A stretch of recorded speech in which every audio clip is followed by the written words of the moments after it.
네, 여러분 안녕하십니까. 모태랑제입니다. 네, 이번 시간에는 대법원 판례 동시이행 항변권에 관한 내용인데요. 한번 읽어볼까요? 네, 쌍무계약의 당사자 일방이 먼저 한 번 현실에 제공을 하고 상대방을 수령 지체에 빠지게 하였다고 하더라도 그 이행의 제공이 계속되지 않는 경우는 과거에 이행의 제공이 있었다는 사실만으로 상대방이 가지는 동시이행 항변권이 소멸하는 것은 아니므로 일시적으로 당사자 일방의 의무의 이행 제공이 있었으나 곧 그 이행의 제공이 중지되어 더 이상 그 제공이 계속되지 않는 기간 동안에는 상대방의 의무가 이행 지체 상태에 빠졌다고 할 수도 없다고 할 것이고, 따라서 그 이행의 제공이 중지된 이후에 상대방의 의무가 이행 지체되었음을 전제로 하는 손해배상 청구도 할 수 없는 것이다, 이렇게 나와 있는데, 예를 들어서 한번 설명을 한번 드려보겠습니다. 동시이행 항변권은 이게 상당히 중요합니다. 모텔을 매매하시면서 각자와 양방, 일방의 권리와 의무, 타방의 권리와 의무, 이 동시이행 항변이 동시이행이 굉장히 중요하기 때문에 동시이행이 되지 않는 상태에서는 항변할 수 있는 권리가 있다는 내용인데요. 거기에 대한 판례입니다. 사례를 들어서 한번 말씀드리면요. 동시이행 항변권인데요.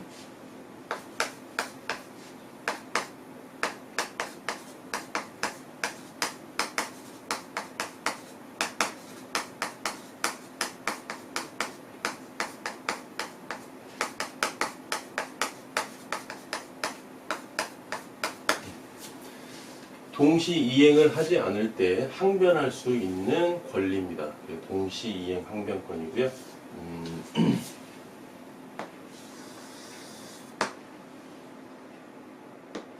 2017년 11월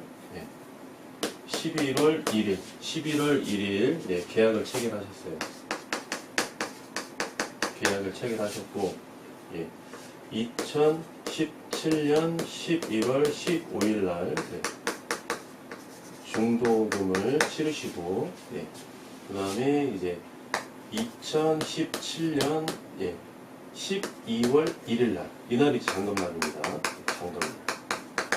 잔금날이에요. 그러면 이제 계약을 체결하실 때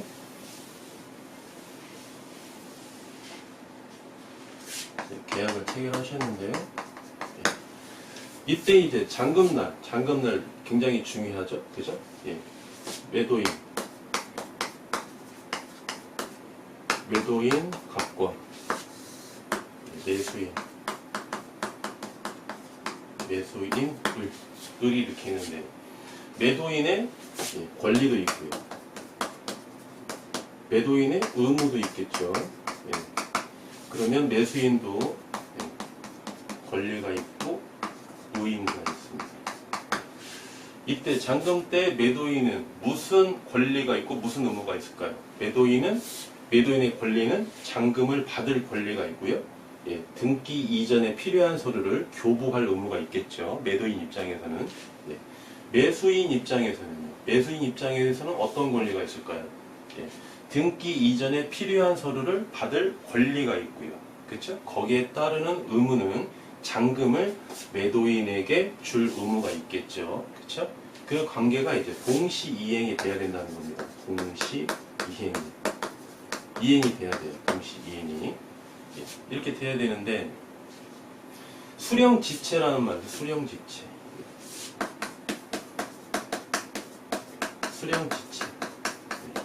받는 것을 연기한다는 거죠. 받는다는 것을. 받지 않는다는 거예요. 받지 않는다는 거. 예를 들어서 이날이 이제 잔금날인데, 매수인이 매도인에게 잔금을 이제 10억을 줍니다. 줘요. 그럼 매도인이 잔금 10억을 주는데 매도인이 이 10억을 안 받으려고 그래요. 매도인 측. 그 권리를 안 받으려고 그래요. 이게 바로 수령지체입니다. 받을 권리가 있는데 안 받아요. 수령지체에 빠진 거예요, 매도인이. 왜 안 받을까요? 그렇죠? 그렇지 않은 부득이한 사유가 있겠죠.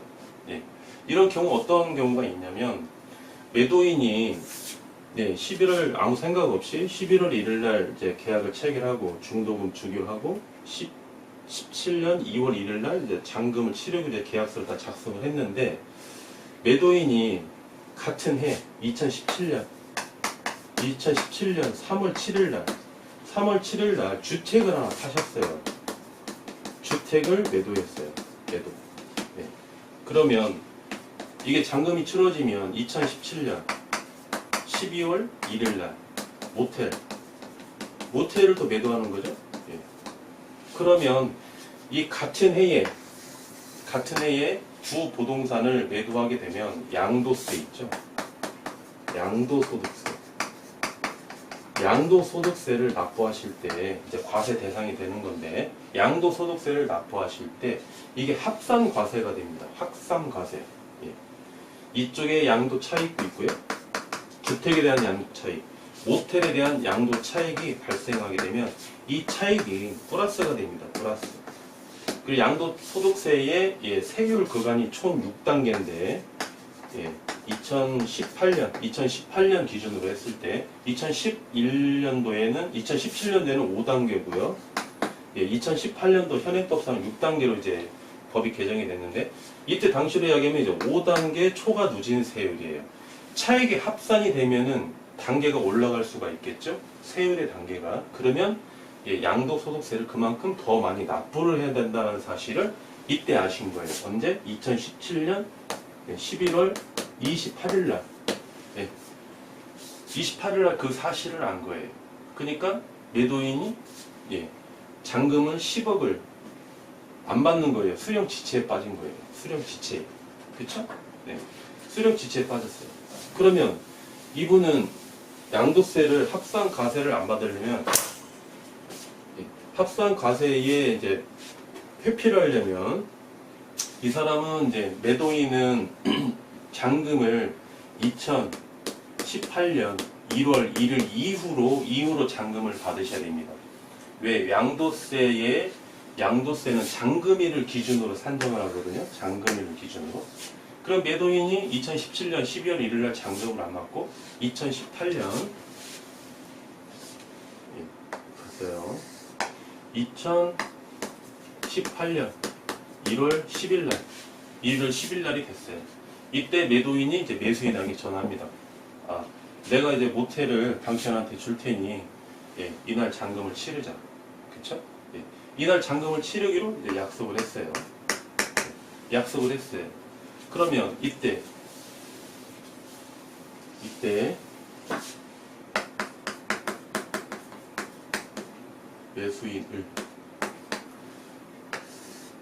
매수인 을이 잔금을 매도인에게 잔금 10억을 주지 않고 본인의 권리만 주장하시는 거예요.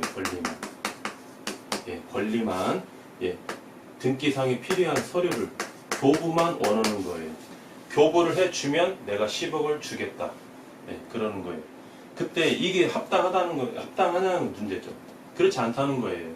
이때 2017년 12월 1일 날 매도인이 그때 한번 그 수령 지체에 빠졌다고 해서 과거에 수령 지체에 빠졌다고 한 사실이 있다는 근거만으로 2018년 1월 10일 날 매수인이 본인의 의무는 제공하지 않고 10억은 제공하지 않고 권리, 교부만 주장했을 때에는 이거는 매도인이 동시이행 항변권을 주장할 수 있다는 거예요. 매도인이 매수인에게 동시이행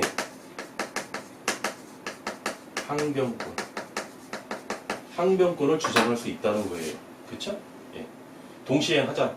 내가 필요한 등기 이전에 필요한 서류를 교부를 할 테니까 너도 10억을 나한테 지급해라. 매수인은 아니다. 네가 교부를 하면 내가 주겠다. 그래서 이날 계약을 못했어요. 이렇게 가다가 2018년 2월 1일 날 다시 잔금을 치르기로 약속을 했어요. 그래서 이날 같이 등기 서류에 대한 교부를 주고 잔금 10억을 이때 체결이 됐어요. 이때 이때 체결이 된 시점에서 매수인은 매도인에게 손해배상을 청구할 수 있냐 이거죠. 손해배상을 청구할 수 있느냐. 네? 이때 청구할 수 있는 기간은 2017년 12월 1일 날 매도인이 수령 지체에 빠졌기 때문에 매수인은 이때부터 이 기간 동안 약 2개월이죠. 2개월에 대해서 잔금이 치러지지 못하고 내가 모텔을 이때 내가 소유권 이전을 못했기 때문에 2012년 이때 2달 동안 내가 손실을 본 거를 나는 매도인인 갑에게 손해배상을 청구한다. 이제 그런 거예요. 그때는 손해배상 청구가 인정이 되지 않는다는 거죠. 않는다는 거예요. 손해배상을 청구할 수 있는 기간은 일단은 매도인이 수령 지체에 빠진 2017년 12월 1일부터 2018년 1월 1일까지 이때는 손해배상을 청구할 수 있어요. 손해배상을 청구할 수 있어요. 이때는 왜? 이 사람이 잔금을 치르지 않았기 때문에. 근데 이때 2018년 1월 1일 때 매수인이 본인의 의무는 이행하지 않고 권리만 주장을 했어요. 그래서 이날 계약을 체결하지 못한 거예요. 잔금을 치르지 못한 거예요. 그래서 이날부터 이날까지는 손해배상을 청구할 수 없다는 거죠. 이때는. 그래서 여러분들 이제 여기에서 이제 핵심적인 건 뭐냐면 실무에서는 뭐 한 달 동안 이게 내가 손해를 봤다, 한 두 달 동안 손해를 봤다 해서 실무에서는 뭐 손해배상을 청구하는 경우는 뭐 거의 없어요. 거의 없습니다. 그런 경우는 거의 없고 이제 뭐 간단하게 이제 매수인이 이제 매도인에게 이제 뭐 매가의 일부를 좀 깎아달라 뭐 이렇게 주장하는 경우는 있는데 모텔 매매에 있어서는 별로 그런 경우는 없고요. 이제 매도인이 이제 사전적인 이야기를 하는 거죠, 이제. 그쵸? 이렇게 돼서 내가 양도세를 합산 과세한 줄을 몰랐다. 그러니까 이렇게 된 거니까, 좀 사정을 좀 봐달라. 이제 그렇게 이제 이야기를 많이 하고 그러는데, 그럼 매수인도 어느 정도 동의는 해줍니다. 동의는 해주지만, 본인이 2달 동안 모텔을 인수하지 못해서, 운영하지 못해서 발생하는 그런 어떤 과실이 있겠죠. 손실이. 그런 손실에 대해서는 매도인이 일정 부분 어느 정도는 이제 그 배상에 대해서 그 약간의 그 배상을 좀 해주는 경우는 있는데 이제 판례는 그렇게 본다는 거예요. 판례는 한번 이행 지체에 수령 지체에 한번 일방이 수령 지체에 빠졌다 해서 그 빠진 수령 지체에 빠졌다는 원인을 근거로 해서 다시 매수인 입장에서는 본인의 의무는 제공하지 않고 권리만 주장했을 때는 상대방인 타방은 매도인은 여기에서 동시 이행 항변권을 주장할 수 있다는 거예요. 한번 수령 지체에 빠졌어도 다시 계약 날짜가 다시 잡히게 되면 이때에도 양방은 서로 권리와 의무가 발생하기 때문에 동시 이행을 하라 이제 그런 내용입니다. 그렇죠? 그래서 이런 경우도 있고요. 뭐 다른 예로 한번 들어볼까요? 모텔을 이제 중개하다 보면 참 재밌는 일이 많아요. 어디 지역이라고 제가 말씀드리기 좀 그렇고 충남에 있는 모텔인데 이번에 2018년 5월달에 이제 계약을 체결하신 이제 모텔인데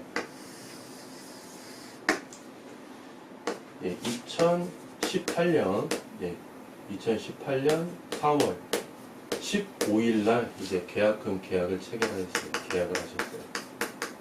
계약하시고 그 다음에 이제 2018년 5월 2일날 이제 중도금을 주시고 그 다음에 2018년 5월 10일날 잔금을 치르겠어요. 여기까지 잘 왔습니다. 진행이 잘 됐어요. 잘 됐는데 이제 잔금날 매도인과 매수인의 방금 설명드린 대로 이제 서로 동시이행. 동시이행이 돼야 되겠죠. 그렇죠? 예.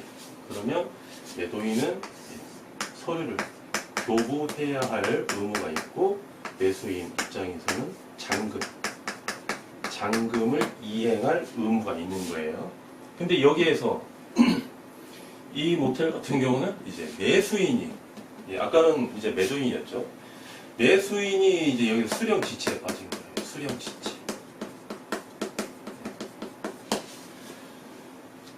매도인이 이제 모텔을 이제 정리를 하려고 이제 마음을 먹겠죠. 이제 잔금날이니까. 등기 이전에 필요한 서류를 줬어요. 매수인이 잔금을 치르지 않는 거예요. 잔금을. 교부를 했는데도 불구하고 잔금을 치르지 않았어요. 그 이날 결국은 잔금을 못 치렀어요. 계약이. 잔금을 치르지 못했어요. 이전이 안 됐어요. 소유권 이전도 안 되고. 그리고 나서 2018년 6월 5일 날 다시 잔금을 치르기로 이제 날짜가 잡혔어요. 이날. 그래서 이날 큰 하자 없이 이날은 매도인이 이제 서류를 교부했고, 이날 매수인도 이제 6월 5일 날은 잔금을 치렀습니다. 좀 이제 우여곡절이 좀 있었는데 잔금을 치렀어요. 그래서 나중에 알고 보니까 이제 매수인이 2018년 5월 10일 날 잔금을 왜 안 치렀는지 알고 봤더니 돈이 없어서 잔금을 안 치른 게 아니에요. 어떠한 사정이 있나 한번 알아봤더니 이겁니다. 자, 보세요. 여러분들 재산세 내시죠. 재산세. 재산세 냅니다. 재산세는 매년 6월 1일 기준입니다. 이게 무슨 말이냐면 재산세는 매년 6월 1일이 실소유권자가 누구냐에 따라서 해당 연도에 재산세 납세 의무자가 되는 거예요. 그렇죠? 그러면 만약에 2018년 5월 10일 날 매수인이 잔금을 치렀으면 잔금날이 기준이거든요. 그리고 사실상 소유자가 기준이에요. 재산세는 재산세 납세 의무자는 사실상 소유자가 누구냐에 따라서 재산세 납세 대상이 되는 겁니다. 매수인이 알아봤더니 5월 10일 날 자기가 잔금을 치르게 되면은 2018년도 재산세 납세 의무자가 되는 거예요. 2018년 재산세 납세 의무자. 그래서 매수인이 6월 1일을 넘긴 시점 6월 1일 24시까지거든요. 매년 6월 1일 이전에 소유한 자, 소유권자 1일까지 포함이 됩니다. 소유권자가 재산세 납부 대상이니까 이 사람이 매수인이 6월 2일 이후로 이제 잔금을 잡으신 거예요. 잔금을.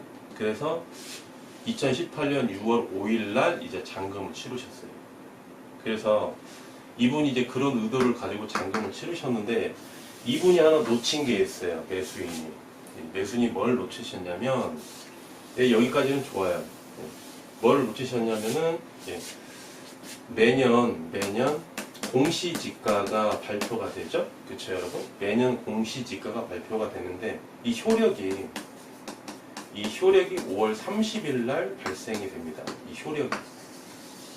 효력이 5월 30일 날 효력이 발생이 돼요.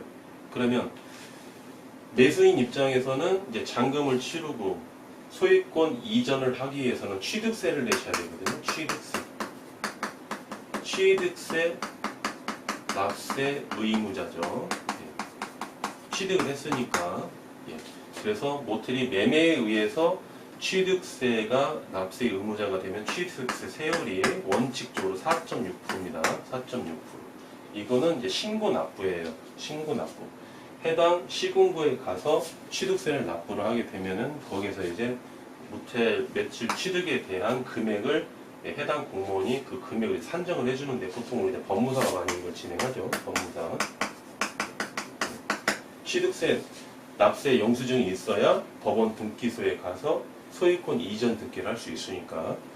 그런데 매년 5월 30일 날 이제 공시지가가 발표가 되면 공시지가, 개별 공시지가가 발표가 된 날 이 기준으로 해서 이제 취득세가 이제 바뀌는 거예요. 취득세가. 예. 2018년